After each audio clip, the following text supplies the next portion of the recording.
Alors Vincenzo Cerami, vous êtes un personnage assez étonnant dans le monde littéraire, puisque vous êtes romancier, et quel romancier. Vous êtes scénariste aussi, et puis vous êtes aussi, enfin vous avez aussi travaillé avec Manara pour une bande dessinée. Du théâtre, je fais beaucoup de théâtre. Et vous faites du théâtre, voilà. Et vous êtes traduit en français, enfin un certain nombre de vos livres sont traduits en français. C'est important encore aujourd'hui pour un auteur italien d'avoir cette reconnaissance française qui était dans les années d'après-guerre tellement fondamentale. Oui, non, moi j'espère qu'on puisse faire un échange plus important, surtout dans ce moment où il y a l'Europe qui doit avoir une propre identité. On connaît un mauvais moment, parce que les Français ne lisent pas beaucoup des Italiens.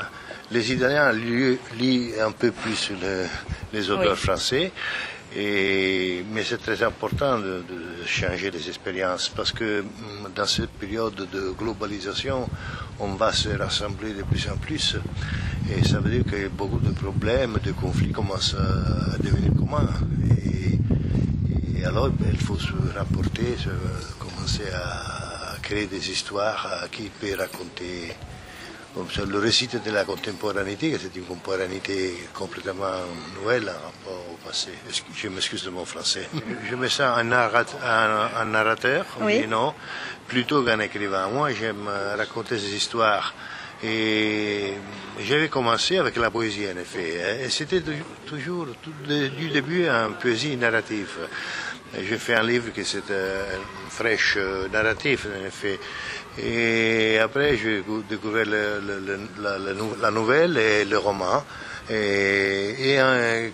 Puisque mon maître était Pasolini, Pier Pasolini, qui était mon prof aussi à l'école, quand j'étais à l'école, pour 3 ans, il m'a fait le prof d'italien. Ça devait être une expérience. Oui, incroyable, oui, sûrement. Alors, j'ai travaillé avec lui dans le cinéma, il m'a amené avec lui et j'ai fait l'assistance à la mise en scène des films avec Totò, Cellaccio, Cellini et les autres films. Et comme ça, j'ai découvert qu'il existait un autre langage à travers laquelle je pouvais raconter une histoire. Et comme ça, j'ai redoublé la possibilité de raconter des histoires. Et après, j'ai trouvé, avec lui toujours, quand je lui regardais quand il écrivait du cinéma, du théâtre, j'ai commencé à travailler pour le théâtre. Et là, j'ai découvert une troisième forme pour raconter des histoires, avec des conventions différentes. Parce que les conventions de langage littéraire, c'est très différent dans le cinéma, du théâtre, etc. C'est dommage que j'ai découvert le bande dessinée en pétard. J'avais fait déjà 2 livres de bande dessinée avec une très grande dessinatrice humoristique, qui s'appelle Silvia Ziche. Ce sont très bien marché les livres. Et donc j'ai rencontré Milo et j'ai fait ce polar dans les yeux de Pandora. Et là, je peux raconter avec les différents langages que j'ai appris.